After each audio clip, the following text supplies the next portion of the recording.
कि भारतीय जनता पार्टी के नेतृत्व की सरकार में कानून व्यवस्था पूरी तरीके से ध्वस्त हो चुकी है। और हम इसीलिए कहते हैं कि ध्वस्त हो चुकी है। आपने हाल ही में देखा लखीमपुर में जो भयावह कांड हुआ, जिसके अंदर केंद्रीय मंत्री के पुत्र द्वारा गाड़ियों से किसानों को जो शांतिपूर्ण तरीके से अपना प्रदर्शन कर रहे थे, अपने विरोध दर्ज करा रहे थे, उनको कुचलने का काम किया, उनको जान से मारने का काम किया। और साथ में हम लोग अखबार में, टीवी चैनलों के माध्यम से लगातार पढ़ रहे हैं महिलाओं के संग किस तरीके से उत्पीड़न बढ़ता जा रहा है।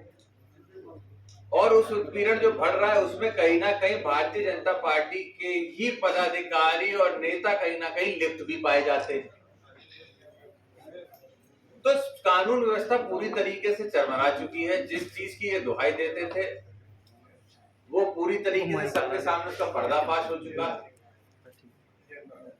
आप सबने देखा कि आज लगभग 350 दिन से ज्यादा हो चुका है। वो किसान जिसको ये अपना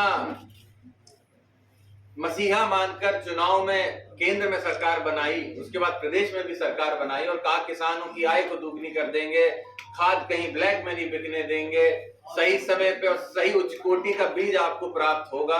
ये सारी बातें किसानों को कही गई और उसके बावजूद आज किसानों के लिए उनकी आत्महत्या करने की स्थिति बना दी है। ऐसे ये 3 कानून जो लेकर आए और उसके बाद एक कानून का जब विरोध किया किसानों ने, पहले उसके लिए तो उन्हें किसान ही नहीं माना गया। जब उन्होंने अपनी विरोध दर्ज कराया किसी तरीके से लड़के झगड़ के प्रदर्शन करके, तो उन्हें आतंकवादी बता दिया गया।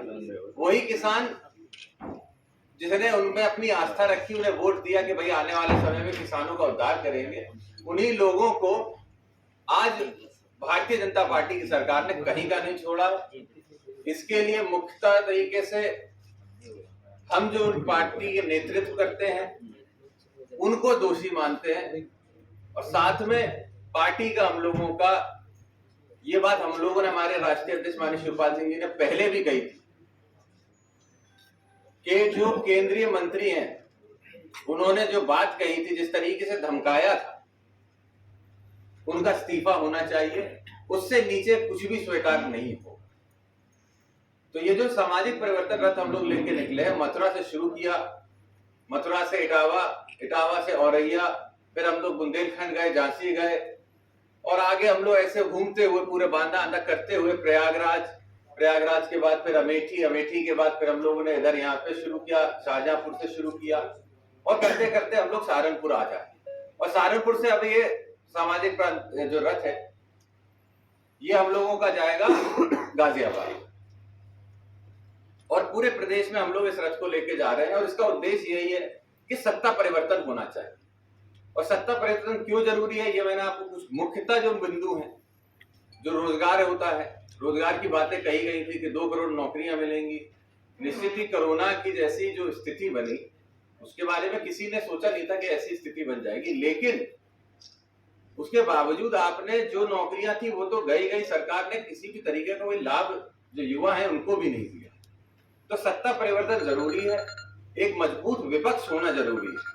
इसीलिए माननीय शिवपाल सिंह जी ने, उनके नेतृत्व में सामाजिक परिवर्तन रथ निकला है, जो सभी 403 विधानसभाओं में 75 के 75 जिलों में हम लोग जाएंगे और जिले से लेके बूथ स्तर तक के हमारा जो संगठन है उसके साथ बैठेंगे, चर्चा करेंगे और एक मजबूत विपक्ष के रूप में प्रगतिशील समाजवादी पार्टी 2022 के चुनाव में आए, मजबूती से चुनाव लड़े और सूबे में अपनी सरकार बनाए।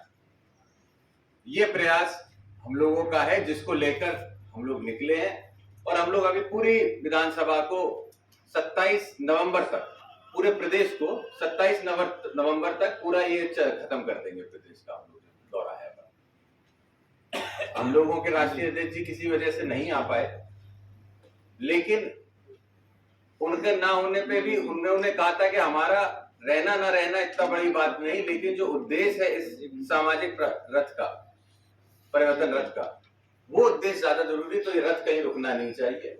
इसीलिए हम लोगों ने इस रथ को फिर भी कंटिन्यू रखा है और ये बात मैं कह सकता हूं कि एक बहुत बड़ा हुजूम हम लोग जब सहारनपुर भी आए, हम लोग जब सहारनपुर आए हैं उसके बाद आप सब ने देखा होगा, कल पूरा हम लोग सहारनपुर घूमते हुए गए थे, हजारों हजार की भीड़, युवाओं से लेके बुजुर्ग महिलाओं ने भी हम लोगों का स्वागत किया है और उन सबको कहीं ना कहीं एक आस्था दिखती है प्रगतिशील समाजवादी पार्टी में।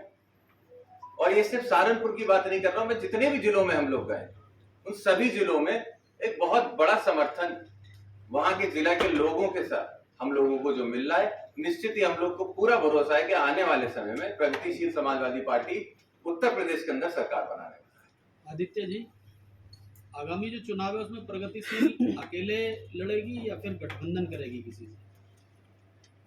हम लोगों ने, हमारे नेता ने शिवपाल सिंह जी ने इस बात को पहले भी कहा और हम लोग भी इस बात को कहते हैं कि जब हम हो गए या अन्य पार्टियां हो गई जिनका लक्ष्य एक ही है, सत्ता परिवर्तन का लक्ष्य, भारतीय जनता पार्टी को हटाने का लक्ष्य, उसके साथ साथ समाजवादी सोच के हम है, अन्य पार्टी भी है, तो हम सब चाहते हैं कि एक मंच पे अगर हम लोग आए, एक फोर्स बन के अगर हम लोग लड़ेंगे चुनाव, तो निश्चित ही एक बहुत अच्छा विकल्प हम लोग यहाँ की जनता को दे सकेंगे। और ये सिर्फ जो दो पार्टियां हैं इनके राष्ट्रीय अध्यक्ष या इनके पदाधिकारी ही नहीं सोच रहे, ये पूरे प्रदेश के हम लोग जितने भी जिलों में जा रहे हैं वहां की जनता की ये मांग है, चाहे वो हमारी पार्टी के हो या फिर अन्य पार्टी के हो, वो सब यही चाहते हैं कि आप लोग एक होकर चुनाव लड़ें और एक होकर जब आप लोग एक फ्रंटल दिखेगा, एक संगठन दिखेगा, एक मंच पे आप लोग दिखेंगे तो निश्चित ही बहुत अच्छा मजबूत एक विपक्ष हम लोग बना सकेंगे।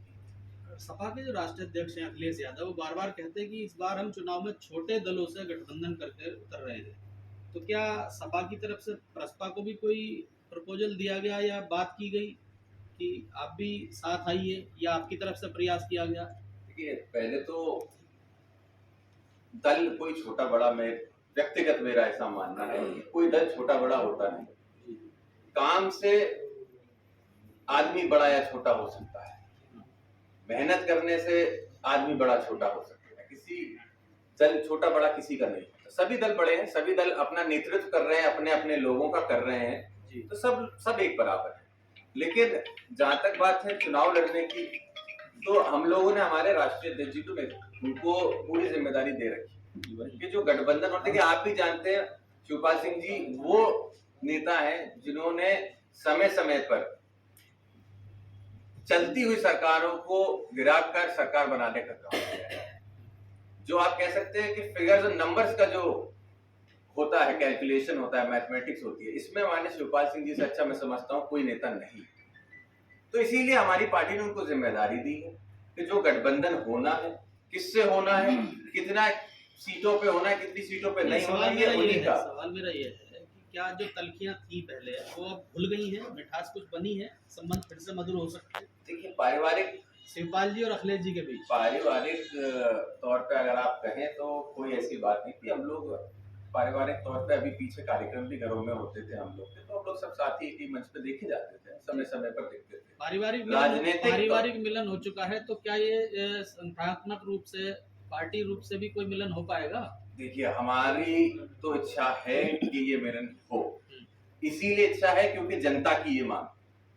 हम लोग जो ये घूम रहे हैं इसमें हम लोगों को जो फीडबैक मिल रहा है यही मिल रहा है कि सभी लोग चाहते हैं कि एकजुटता होनी चाहिए। हम लोग, हमारे राष्ट्रीय अध्यक्ष जी ने इस बात को मंचों से कहा है, उनकी प्राथमिकता समाजवादी पार्टी है। भाई, जिस पार्टी में उन्होंने 40 साल काम किया है, उस पार्टी को शिखर तक पहुंचाने, आज जहां भी है वो पार्टी, उसको पहुंचाने में कुछ ना कुछ योगदान उनका भी है। अच्छा, आपने कहा कि जो जनता है वो देख रही है, विपक्ष की तरफ देख रही है, प्रसपा या सपा की तरफ देख रही है। भाजपा के नेता मुख्यमंत्री योगी आदित्यनाथ जी या अमित शाह गृह मंत्री, वो कहते हैं कि प्रदेश में जब सपा की सरकार थी तो गुंडों को संरक्षण दिया जाता है, इस पर क्या कहेंगे?